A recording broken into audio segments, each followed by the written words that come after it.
just make believe. Tiny little seed, tiny little seed that's reaching up to reach your moon with the right amount of moon. You'll grow to see the sunshine on the way.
The American prairie once appeared as desolate as the desert, but over time, rainwater and nutrients gradually penetrated the hard surface of this land.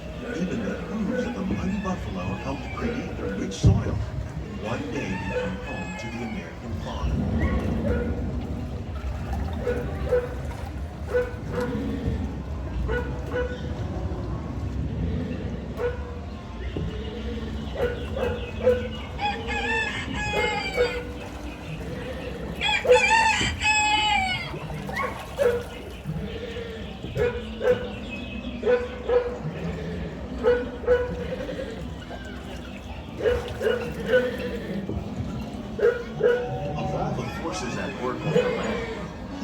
Have had one of the most profound effects.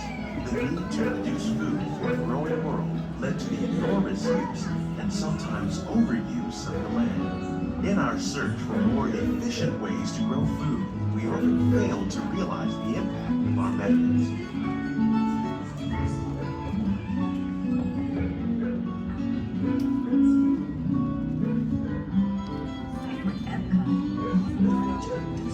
Today, we're learning to live with the land, discovering better ways to grow food that will assure both human and environmental well-being. Across America, we're learning that by plowing under vegetation containing natural fertilizers, we can enrich the soil without the use of chemicals. produce food on desert seacoasts by developing and planting crops that thrive on salt water. In Japan, we're learning that by mixing leaves and other living materials into our soil, we can make farmland more fertile without the need for chemicals. Here at Epcot, we're learning to reduce the need for chemical pesticides by breeding and using natural predators, like ladybugs and wasps, to control pests. In the farmlands across America, we're learning that by plowing under vegetation containing natural fertilizers, we can enrich the soil without the use of chemicals.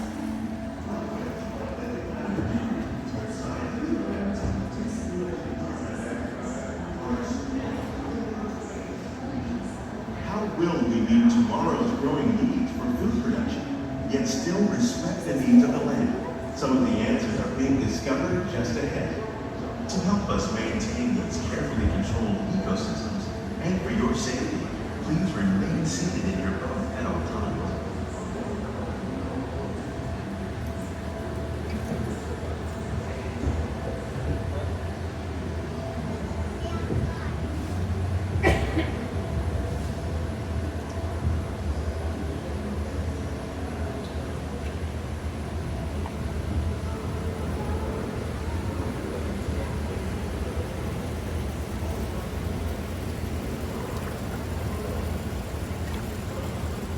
Welcome to our living laboratory, where scientists from Epcot and the U.S. Department of Agriculture are exploring innovative ways to produce bountiful harvests now and into the future.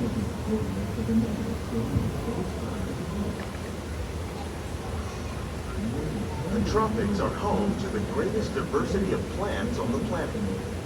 Many of these, like papaya, bananas, cacao, coffee, and rice, are well known around the world. These are just a few of the edible plants that have been an important source of nutrition for people living in the tropics.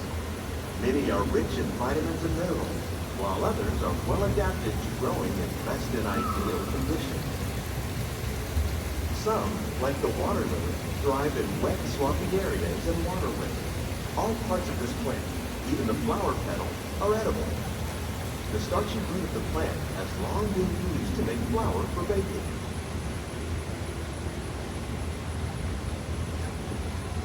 One day, many of these lesser-known tropical plants may be as important as the bananas growing on both sides of the boat. More than 28 million tons of bananas are eaten annually, making it the most popular fruit in the world.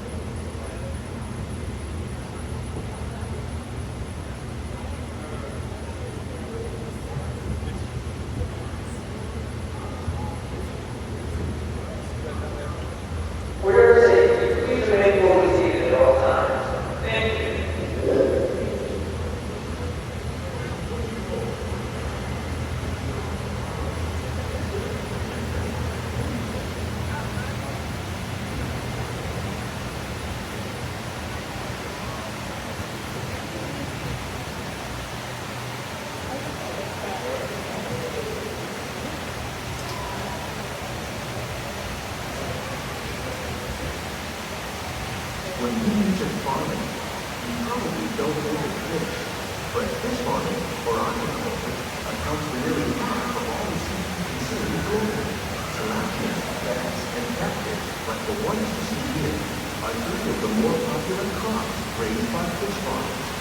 The sustainable system we're using here recycles the water and nutrients. As a result, we're able to save millions of gallons each year.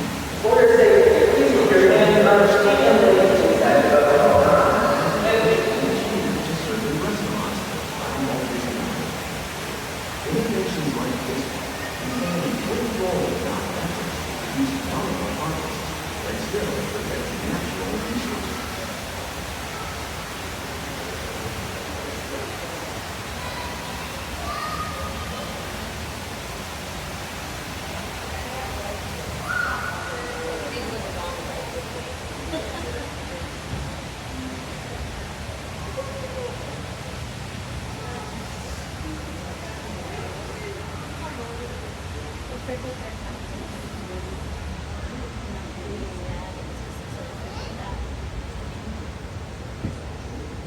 While there are more than 50,000 edible plant species in the world, most of us are only familiar with the handful that make up our everyday diet. The common grains growing here, wheat, maize, sorghum, and millet, plus rice, account for nearly 2/3 of our global food consumption. Learning how to increase yields of these staples is an important goal of research around the world.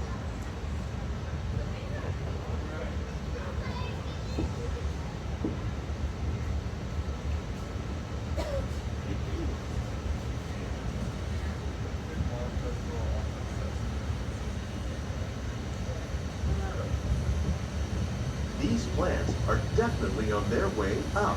Innovative growing techniques like these increase yields while more efficiently using resources like water, fertilizer, and pesticides.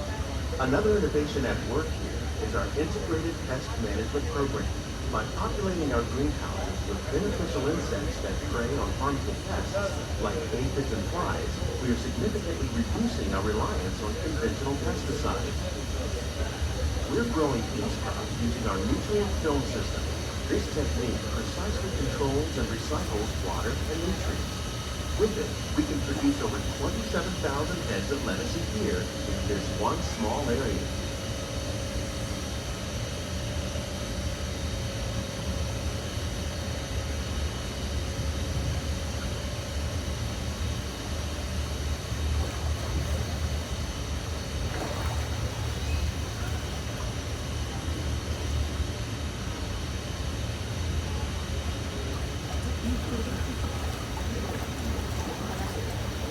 Some of our best ideas have been inspired by nature, like these fruit and vegetable trees. By growing these ground plants vertically, we can increase yields and better control diseases. These crops taste as good as they look. In fact, we serve more than 15 tons of produce from our greenhouses in restaurants here at the Land every year.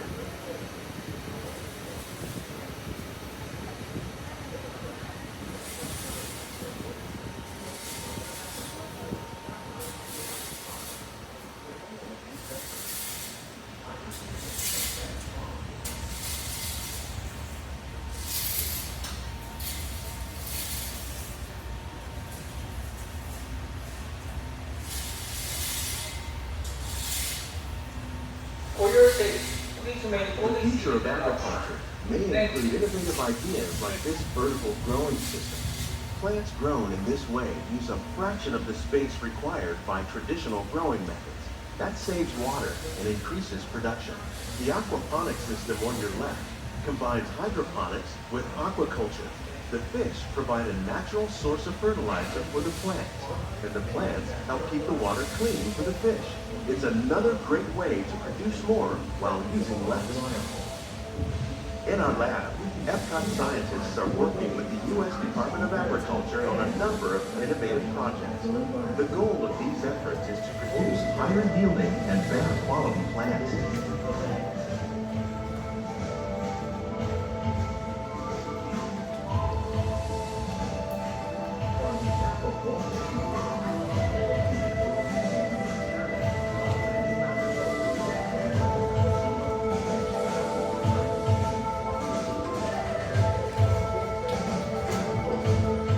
These greenhouses represent just a fraction of the work being done worldwide to produce bountiful harvests for our growing populations. Scientists, farmers, and even backyard gardeners are doing their part